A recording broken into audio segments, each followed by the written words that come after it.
Bonsoir à tous et dans ce JT, nous vous parlerons de production laitière unique dans la région. La coopérative Alsace-Lait fête ses 40 ans dans un secteur très concurrentiel et en plein bouleversement. Comment s'adapter aux nouveaux modes de consommation? Nous sommes allés à Heurt visiter l'entreprise.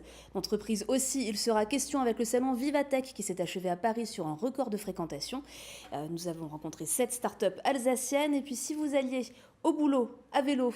Si ce n'est pas encore le cas, ça tombe bien. En juin, un challenge incite les entreprises à concourir pour encourager la pratique de la bicyclette au quotidien. Et cela se passe à Strasbourg. Seulement 65% des Français auraient consommé du lait en 2018, un chiffre en baisse. Comment faire face au changement de mode de consommation pour les producteurs et comment garder leur indépendance? C'est tout l'enjeu d'Alsace-Lait. La coopérative unique en Alsace a vu le jour en 1979 de la fusion de la laiterie centrale de Strasbourg et de 4 coopératives alsaciennes. Elle transforme chaque année 140 millions de litres de lait et poursuit son développement. Nouveaux produits et nouvelles recettes avec des produits plus naturels. Plus d'explications, Fanny Kunz. Des petits Suisses, du Bibeleskas, de la crème. À Heurt, les machines tournent 24 heures sur 24 depuis 40 ans pour fabriquer des produits laitiers made in Alsace. 230 producteurs de lait barinois qui se situent en moyenne à 60 km autour de la coopérative Alsace-Lait alimentent chaque jour le dernier site de production laitière d'Alsace. Des produits frais contrôlés tout au long de leur fabrication. Concernant certains critères, par exemple la crème label rouge ou le lait frais haute qualité, qui sort du pied de la vache 36 à 48 heures avant. Donc c'est un produit qui a un cycle très court et malgré tout ça, il y a quand même des contrôles qualité qui ont lieu en cours de route. Après, c'est une maîtrise et un savoir-faire d'Alsace aussi. C'est 40 ans d'expérience et autant d'investissements humains qui sont derrière, quoi. 143 millions de litres de lait sont collectés, transformés et commercialisés chaque année par Alsace-Lait. Fromage frais, yaourt, crème fraîche, la coopérative se concentre sur 3 pôles d'activité. Les classiques Bibeleskas et Petits Suisses font partie des incontournables appréciés par les consommateurs de plus en plus attachés à la production locale. Le consommateur recherche une certaine forme de sécurité alimentaire qu'il trouve dans des produits dits régionaux. Ça, c'est un premier aspect. Et nous avons travaillé sur l'offre pour modifier nos recettes afin de correspondre à cette tendance de fond. Parallèlement à cela, la proximité entre l'outil industriel et le consommateur local répond aussi à une des attentes du consommateur, c'est-à-dire le respect de l'environnement dans lequel il évolue. Plus de proximité, plus de naturel et moins de lait. Les producteurs font face à une baisse de la consommation des produits laitiers depuis plusieurs années. Alors Alsace-Lait s'adapte et développe de nouveaux produits. Parmi les nouveautés, des desserts chocolatés et des colorants remplacés par des jus de légumes. Nous ne nous interdisons pas de répondre à de nouveaux produits, à de nouvelles attentes, parce que notre mission est autant de satisfaire les consommateurs que de faire vivre notre coopérative. Nous travaillerons avec nos producteurs pour orienter l'entreprise vers des produits, vers une commercialisation qui leur permet de se développer et à l'entreprise de se développer et assurer la rémunération, la meilleure rémunération possible des producteurs. Aujourd'hui, Alsace-Lait est présent sur 2 sites en France et 1 au Canada. Sur ces dernières années, le chiffre d'affaires annuel de la coopérative a doublé pour se situer autour des 120 millions d'euros. De quoi ouvrir des perspectives pour les 40 prochaines années. C'est le plus grand salon européen dédié à l'innovation. Vivatech a fermé ses portes ce week-end à Paris sur un chiffre record de fréquentation. Et parmi les 13 000 startups présentes, 7 Alsaciennes ont fait le voyage avec la région Grand Est au programme Santé, Économie 4.0 et Habitat Intelligent. Nora Boiriwa.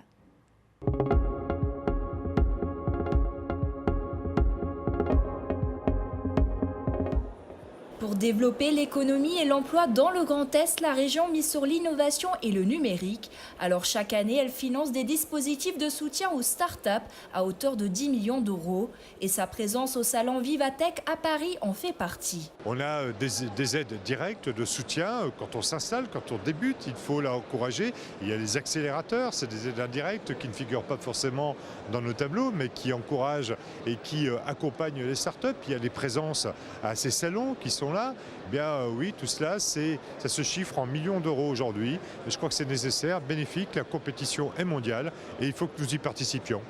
Le salon Vivatech est l'occasion pour les startups présentes de nouer des relations à l'international, rencontrer des investisseurs et des partenaires potentiels. C'est ce que fait la startup strasbourgeoise Easy Transac. Son produit, une application qui permet d'encaisser une carte bancaire en quelques clics avec un simple smartphone.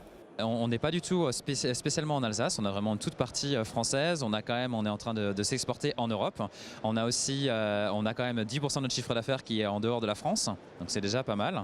Et on est en train de prévoir une phase de croissance courant 2020 pour toute l'expansion en Europe.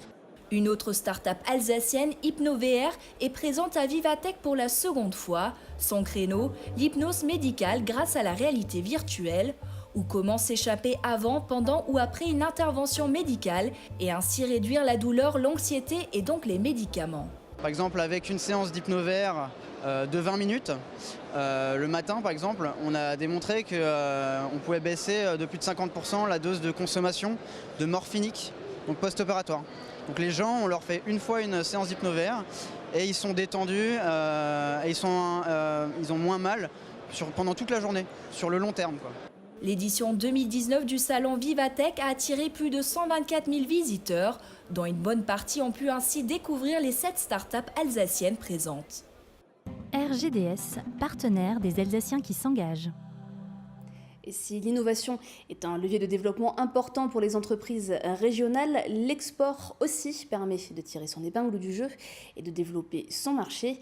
Alors la CCI, la Chambre de commerce et d'industrie, organise régulièrement des rencontres entre entrepreneurs et représentants des pays étrangers. Romain Hirt.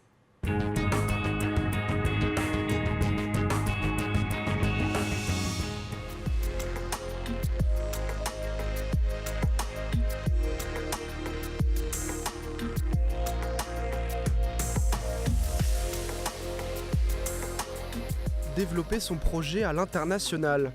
C'est l'ambition de nombreux entrepreneurs. Pour faciliter cette démarche, la Chambre du commerce et de l'industrie organise chaque année des rencontres dédiées à l'export.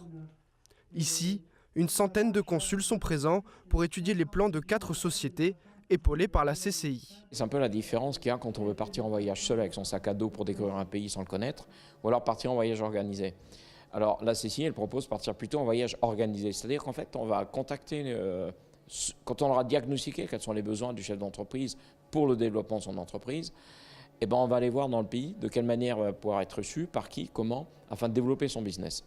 Et notre job à nous, c'est justement de faire ce rôle de guide, entre guillemets, d'accompagnateur et de facilitateur pour que le business se fasse plus rapidement. La Chambre du commerce et de l'industrie accompagne près de 1000 entreprises locales ou étrangères chaque année. C'est le cas de la société Beyer, spécialisée dans la production de confitures et de sirops. Cette entreprise familiale est née il y a plus d'1 siècle en Alsace. Elle mise sur l'export depuis 3 ans.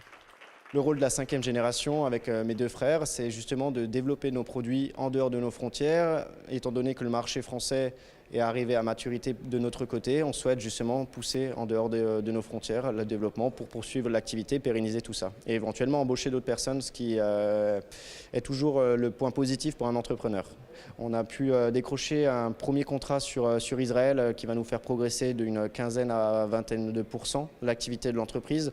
Donc c'est pas rien pour un premier pas vers l'export. Et ensuite, c'est un travail d'assez longue haleine. Il ne faut rien lâcher. C'est souvent sur plusieurs années qu'on peut voir les premiers résultats. Donc pour l'instant, on est toujours en phase de développement. Leur ouvrir les portes de vos pays respectifs pour faire du business. Un développement qui prend du temps, mais qui donne des idées aux entrepreneurs locaux. En 2018, le Grand Est était la 2e région exportatrice de France.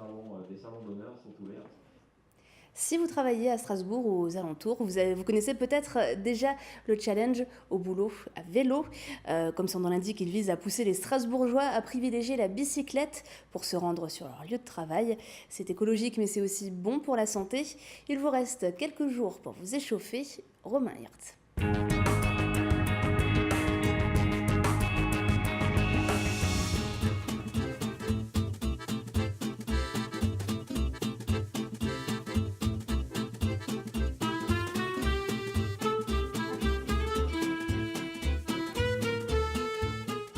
C'est le meilleur ami des Strasbourgeois, et il compte bien séduire encore plus d'adeptes. Le vélo poursuit son offensive grâce à l'événement Au boulot à vélo, dont la 10e édition se tiendra à partir du 3 juin, et ce pendant un mois. On s'aperçoit, suite à une enquête ménage, que 50% des déplacements domicile-travail font moins de 3 km et on s'aperçoit que 50% de ces déplacements sont faits en voiture. 3 km qui sont faits en voiture tous les jours, matin et soir, ça fait beaucoup, c'est une distance qui pourrait très bien être faite à vélo. Donc on s'est dit, on va mettre en place un challenge pour inciter les gens à venir au travail à vélo. En 10 ans, l'événement a pris de l'ampleur. Plus de 70 000 personnes devraient y participer cette année. Autant dire que le vélo prendra de la place au mois de juin dans les rues de Strasbourg. Car cette initiative est désormais très prisée par les entreprises. Durant les premières années, on avait été premier et puis l'année dernière, on a été 14e. Donc on est très motivés cette année pour remonter dans le classement, voire pour être sur le podium. Donc pour ça, on va remobiliser les collègues. On va faire des petites opérations comme des petits déjeuners mobilité qui incitent tous les collègues à venir à vélo le matin. Mais ce qui est important durant le mois du challenge, c'est que c'est un temps particulier pour mobiliser les gens qui ne font pas de vélo toute l'année, voire qui n'en ont jamais fait. Donc c'est l'occasion de montrer, par exemple, par un système de parrainage à des gens qui auraient un petit peu peur de faire les trajets, de leur montrer des trajets alternatifs, des trajets où il y a moins de voitures. Figurer sur le podium, c'est le challenge que se lancent les 246 entreprises déjà participantes. Au-delà de la récompense, le but est surtout d'inciter tous les employés, même les plus réticents, à la pratique du vélo. Un objectif partagé et soutenu par la mairie de Strasbourg. Nous, le pari qu'on fait, c'est que le fait d'essayer le vélo, c'est aussi l'adopter. Et qu'une fois qu'on a essayé, qu'on s'est rendu compte que c'est le plus rapide, le plus efficace, le moins cher, etc., et ben on va en faire au quotidien. Et c'est ce qu'on vérifie, puisque il y a 2 ans, on avait mené une étude sur 7000 participants. On a eu 500 nouveaux usagers du vélo, c'est-à-dire des gens qui ne faisaient pas de vélo avant et qui, après le challenge, se sont mis à faire du vélo au quotidien. L'événement est également l'occasion de faire du recyclage. Les vélos usés ou inutilisés seront récupérés pendant toute la durée de l'événement. Ils seront soit réparés, soit désossés afin d'en récupérer les pièces. En somme, pas d'excuses, au mois de juin, le vélo est roi. Et on termine ce JT avec l'image du jour, Oliviane. Le flyer est en général le produit anti-écologique type. On vous engage d'ailleurs à ne pas le jeter dans la nature. Mais là aussi, les choses évoluent et les internationaux de tennis féminin de Strasbourg sont à nouveau à la pointe en matière d'éco-responsabilité. Non seulement les flyers des IS sont biodégradables, mais en plus, ils contiennent des graines de fleurs ou d'herbes aromatiques. Une fois sur la terre, le papier et son encre soluble se transforment en tapis de pouce. Bravo à l'équipe de Denis Negelen pour cette troupe.